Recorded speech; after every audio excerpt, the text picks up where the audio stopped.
প্রিয় দর্শক, আপনাদের সবাইকে স্বাগত জানাচ্ছি এনটিভির প্রতিদিনের আয়োজন স্বাস্থ্য প্রতিদিন অনুষ্ঠানে।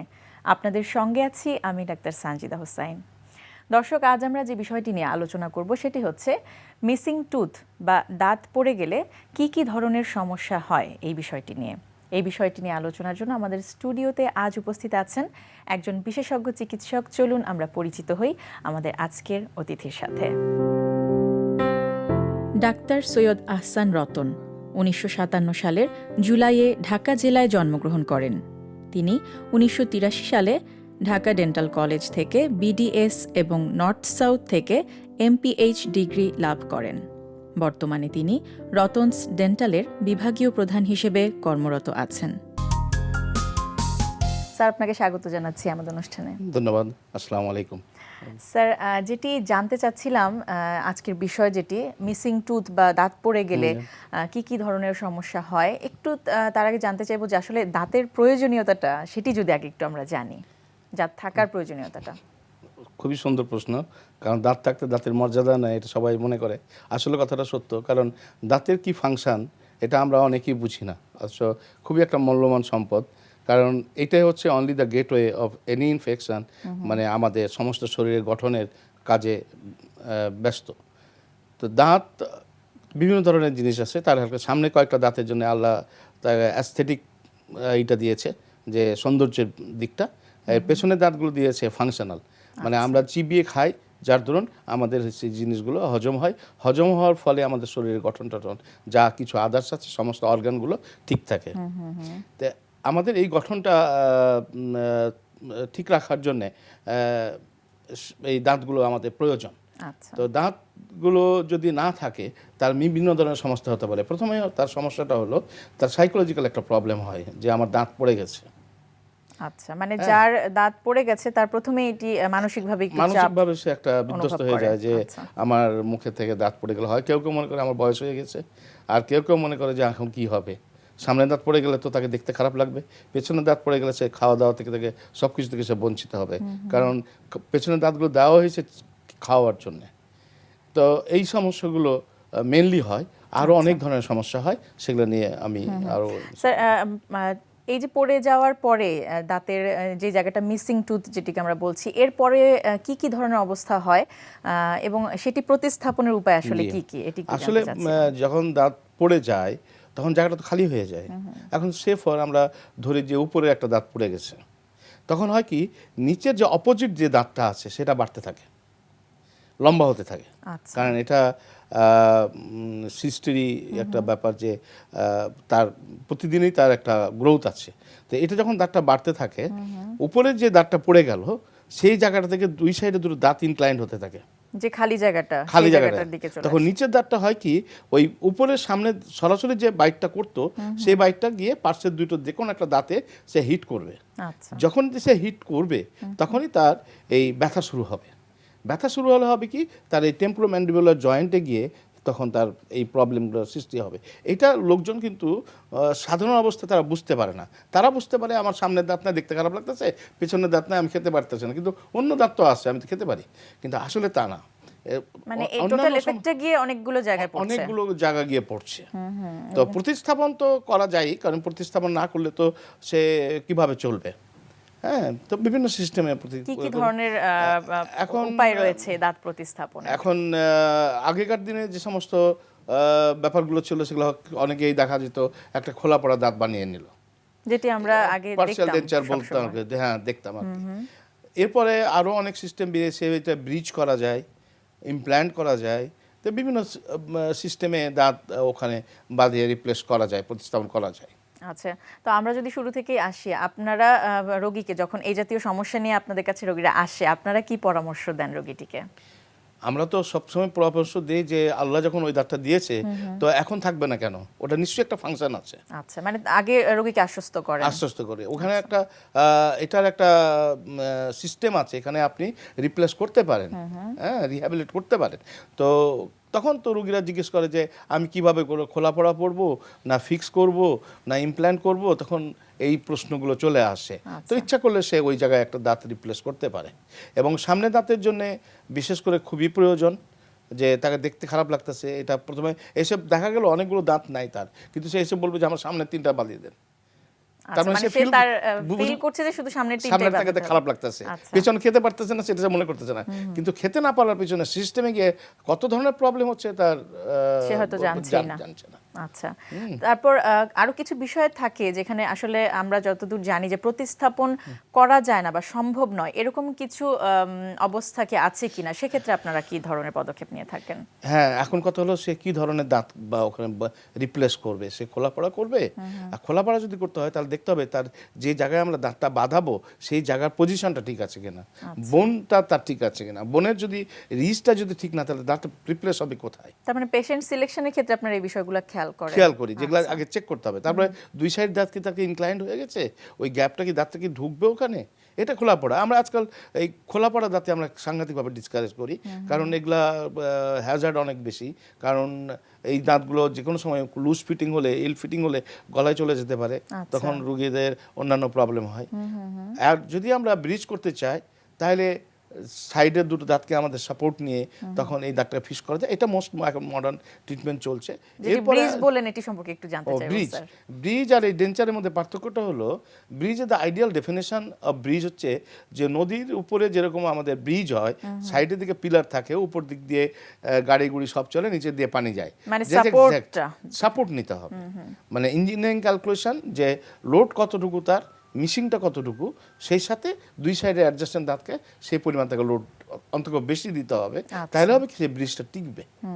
প্লাস ওই টুথের স্ট্রেংথটা কেমন আছে, পাশে অ্যাডজাস্টেন্ট যে দাঁতগুলো সেগুলোর স্ট্রেংথটা কেমন আছে। যদি স্ট্রেংথ ঠিক না থাকে তাহলে দেখা যাবে যে একটু ব্রিজ করলাম, কিছুদিন পরে পুরাটাই ভেঙে পড়ে গেল। আচ্ছা, সেক্ষেত্রে দেখা যায় যে ওই ব্রিজ করে লাভ হবে না। সেক্ষেত্রে আপনারা কি পরামর্শ দেন, বা আপনারা কি সেটা বলেন যে একটার বেশি দাঁতও নেওয়া যায় এই হিসেবে, সাপোর্ট হিসেবে? হ্যাঁ, ওই ইঞ্জিনিয়ারিং ক্যালকুলেশনটা করতে হবে যে আমার লোড কতটুকু। যেমন সামনের দাঁতে আমার যে সামনের দুটো দাঁত যদি মিসিং হয়ে যায়, এর লোড হলো 2, পাশের দাঁত দুটো নিয়ে যদি আমি করি হাফ অফ 1, তাহলে এটা আমার ব্রিজটা আমার টিকবে না বেশি দিন। সেই জন্য আমাকে অ্যাডজাস্টেন্ট দাঁত সাপোর্ট নিতে হবে। তাহলে হবে কি এই ব্রিজটা 20-25 বছর 30 বছর খেতে পারে। আমার 30 বছর আগের কেস এখনো খাচ্ছে, কোনো প্রবলেম হয় না আল্লাহ দিলে। রোগীদের কিন্তু একটা অভিযোগ থাকে বা একটা অনীহা থাকে যে পাশের দাঁতগুলোকে কেন ইনভলভ করা হবে, সেক্ষেত্রে ওইটা কি? হ্যাঁ, পাশের দাঁতগুলো তার বেটার ইন্টারেস্টের জন্য ইনভলভ করা হয়। আমি যদি পাশের দাঁতগুলো ইনভলভ না করি তাহলে তো আমি ওনাকে একটা ভালো জিনিস দিতে পারছি না। আচ্ছা, তাহলে তো ওনাকে খোলাপড়া করতে হবে, এবং যতবার সে খোলাপড়া করবে ততবারই দেখা যাচ্ছে যে পাশের দাঁতে তার একটা হিট করছে, তখন পাশের দাঁতগুলো নড়ে যাবে তার, তখন কি হবে? আর এখন তো তাকে খুলতে হচ্ছে না, তাকে বারবার এটা ধুতে হচ্ছে না, কিছুই করতে হচ্ছে না, ন্যাচারাল দাঁতের মতো সে ব্যবহার করতে পারতেছে। আচ্ছা, তার মানে অন্যান্য ক্ষেত্রে যেমন প্রতিস্থাপিত দাঁতটা বা ডেঞ্চারটাকে রক্ষণাবেক্ষণের একটি বিষয় থাকে, সেটি এই ক্ষেত্রে হচ্ছে না। না, আচ্ছা, এক্ষেত্রে হচ্ছে না। ওইখানে আরেকটা কাজ করা যায় যেটা বর্তমানে আরো মোস্ট অ্যাডভান্স ট্রিটমেন্ট, সেটা ইমপ্ল্যান্ট। আচ্ছা, এখন ইমপ্ল্যান্টটা হচ্ছে গিয়ে একটু এক্সপেন্সিভ। আপনারা করছেন এবং বাংলাদেশে হচ্ছে, কিন্তু ওর প্রপার থাকতে হবে, যে বোন ডেনসিটি থাকতে হবে। যেখানে আমি ইমপ্ল্যান্টটা হচ্ছে একটা স্ক্রু বোনের মধ্যে ড্রিল করে ঢুকিয়ে দেওয়া হয়, সময় সাপেক্ষ 3 to 6 মান্থ ওয়েট করতে হয়, সেই মানে স্ক্রুটা অ্যাঙ্কালোস্ট হয়েছে কিনা, বোনের সাথে লেগে গেছে কিনা। যদি তার যদি ঠিকমতো প্রপার ওয়েতে লেগে থাকে তাহলে এটা তাকে সার্ভিস দিবে। আদারওয়াইজ যদি বোন ডেনসিটি তার ঠিক না থাকে, একটা ডায়াবেটিসের রোগী যদি হয়ে থাকে, তাহলে এটা করে কোনো লাভ নেই আর কি। সেই সব জিনিসগুলো পর্যবেক্ষণ করতে হয়। তারপর তার সিস্টেমিক কোনো প্রবলেম আছে কিনা, সেই সব জিনিসগুলো দেখতে হয়। এটা সার্জারির মতো কাজ। আচ্ছা, তাহলে ইমপ্ল্যান্টের উপকারিতা এবং অপকারিতা দুটোই আছে। হ্যাঁ, দুটোই আছে আর কি। সময় সাপেক্ষ, এক্সপেন্সিভ, আর জিনিস হলো যে ওই পার্শ্বের দাঁতকে সে যখন সাপোর্ট নিতে চাচ্ছে না, ওই যে বললাম পার্শ্বের দাঁত দুটো কেন সাপোর্ট নিব, সেই ক্ষেত্রে ইমপ্ল্যান্ট, কিন্তু ইমপ্ল্যান্ট তার হবে কিনা সেটা আগে জানতে হবে। আচ্ছা, তার মানে ইমপ্ল্যান্ট করার আগে আপনারা আগে সিলেক্ট করে নিতে হবে। Case selection is the must. আচ্ছা, কেস সিলেকশন না থাকলে এই দাঁত আলটিমেটলি দেখা যাচ্ছে যে এই ইমপ্ল্যান্ট টিকবে না। কারণ ইমপ্ল্যান্টটা টিকলো কিনা সেটি কিভাবে আপনারা কোন ফলো আপে কি আসতে বলেন রোগীকে? হ্যাঁ, রোগীকে রেগুলার ফলো আপ, যেমন আমরা প্ল্যান্ট লাগানো হলো তখন সে 3 মাস 6 মাসের মধ্যে তার কয়েকবার আমরা চেক আপ দিই যে তার ওইটা ঠিক আছে কিনা, এক্সরে নিয়ে দেখি যে কি এইটা কেমন হচ্ছে তার, বোনের সাথে অ্যাঙ্কালোস কেমন ভাবে হচ্ছে, তারপরে আমরা ওই ট্রিটমেন্টে যাই। মানে ফরেন বডিটাকে বোনটা নিতে পেরেছে কিনা, নিতে পেরেছে কিনা, আচ্ছা। কারণ এটা ফরেন বডি, তো এটা তো বোন অ্যাকসেপ্ট করতে হবে তাকে, এবং সেটা বোনের মধ্যেই সে থাকে। আচ্ছা, যদি একবার অ্যাডজাস্ট হয়ে যায় তাহলে তার লাইফ ভালো, আর যদি অ্যাডজাস্ট না হয় তাহলে তার বিভিন্ন ধরনের প্রবলেম হতে পারে, ওটা ক্যাপটা খুলে পড়ে যেতে পারে, ভেঙে যেতে পারে। স্যার একদম শুরুতে আবার চলে যাই, যেটাতে ছিলাম যে এই যে দাঁত পড়ে যাওয়া বা দাঁত না থাকা, একদম প্রতিরোধের বিষয়টা যদি একটু জানতে চাই, যে দাঁত না থাকুক বা পড়ে যাক সেটি আমরা চাই না, অসময়ে বিশেষ করে, সেটি যাতে না হয় দর্শকদের জন্য আপনার পরামর্শ কি থাকে? আসলে কথা যে দাঁত পড়ে যাওয়ার পেছনে একটা মাত্র কারণ হলো ব্যাড ওরাল হাইজিন।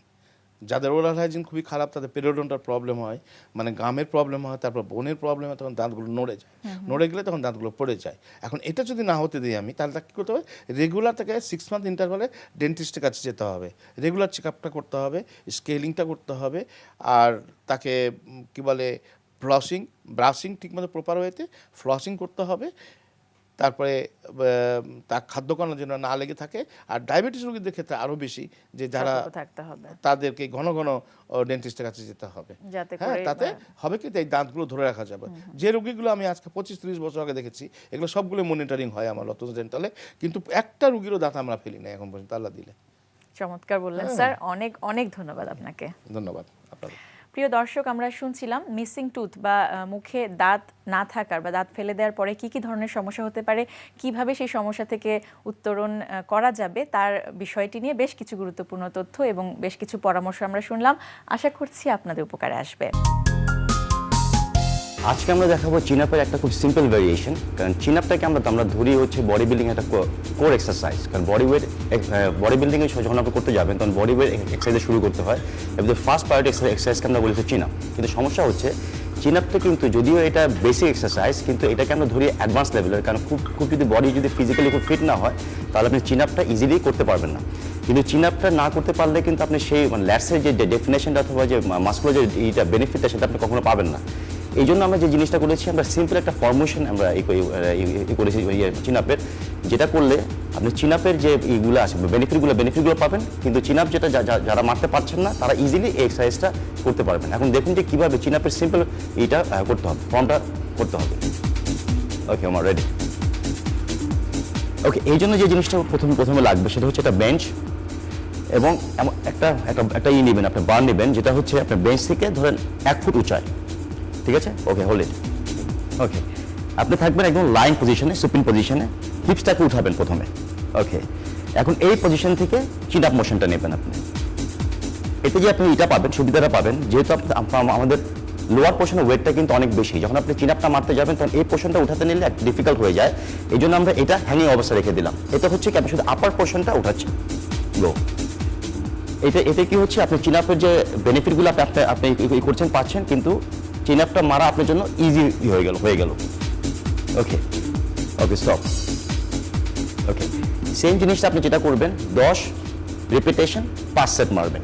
যখন দেখবেন যে আপনারা 20টা করে পারছেন, মানে 10 থেকে শুরু করে আপনি যখন 20টা করে পারবেন, যদি 100টা যখন করতে পারেন 5 সেটে, তখনই আপনি ট্রাই করবেন যে হ্যাঙ্গিং চিন-আপে যেতে। রেগুলার যদি এই চিন-আপে থাকেন তাহলে একটা সময় গিয়ে আপনার বেনিফিটটা কিন্তু হবে না। এটাকে আমরা শুধু বলবো হচ্ছে লার্নিংয়ের জন্য।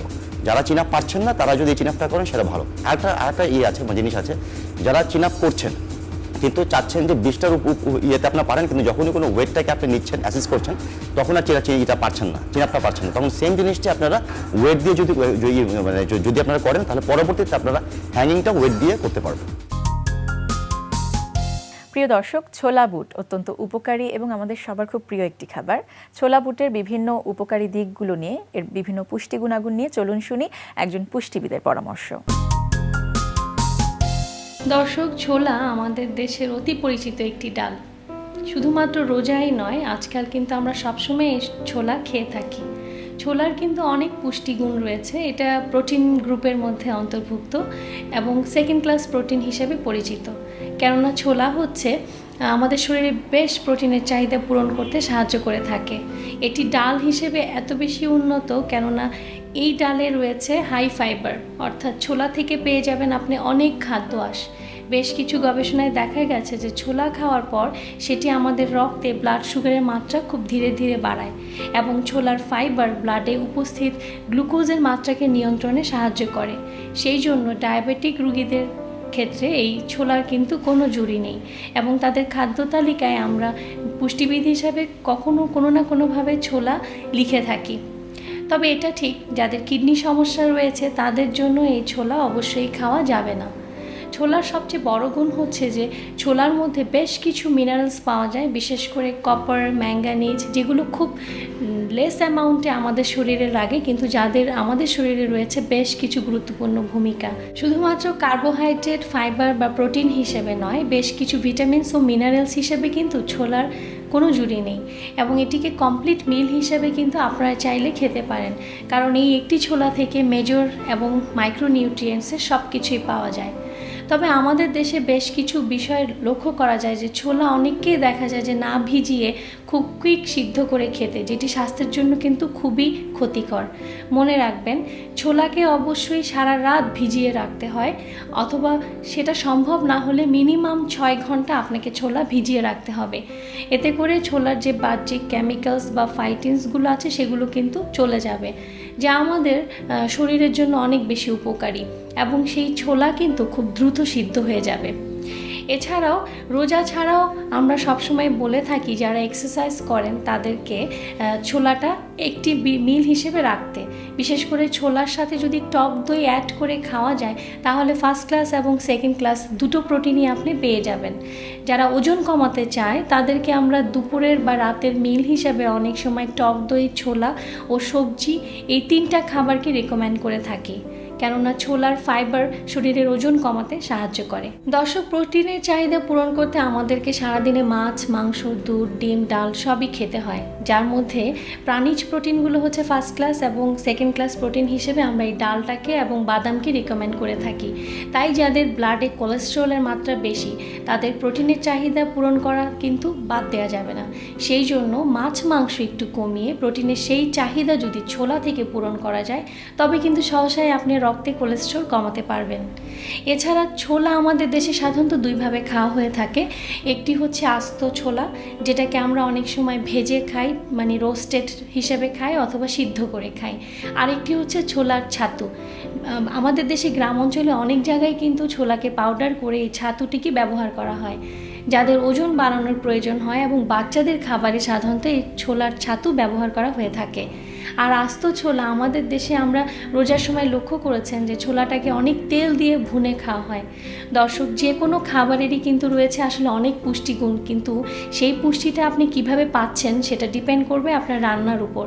তাই আমার সাজেশন হবে খুব বেশি তেল দিয়ে ছোলাকে ভুনে তার পুষ্টিগুণটাকে নষ্ট করবেন না, বরং ছোলা সিদ্ধ করে তার সাথে টমেটো, শসা, কাঁচামরিচ, একটু অলিভ অয়েল বা একটু সরিষার তেল মিক্স করে নিলে সেটাই কিন্তু আপনার স্বাস্থ্যের জন্য অনেক বেশি উপকারী হবে।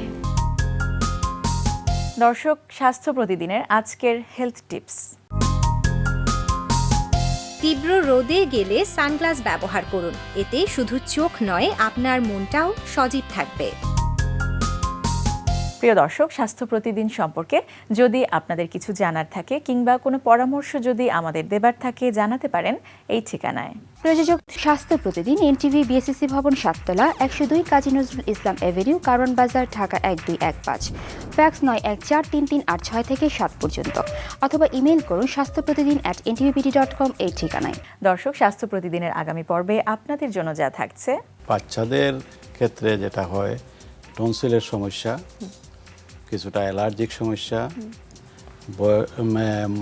ইয়াং অ্যাডাল্ট এদের অ্যালার্জিক সমস্যা, নাকে পলিপ, কানের কিছু সমস্যা হয়, কানে শোনার সমস্যা, কানে ইনফেকশন থেকে কান থেকে পুজ পড়ার সমস্যা।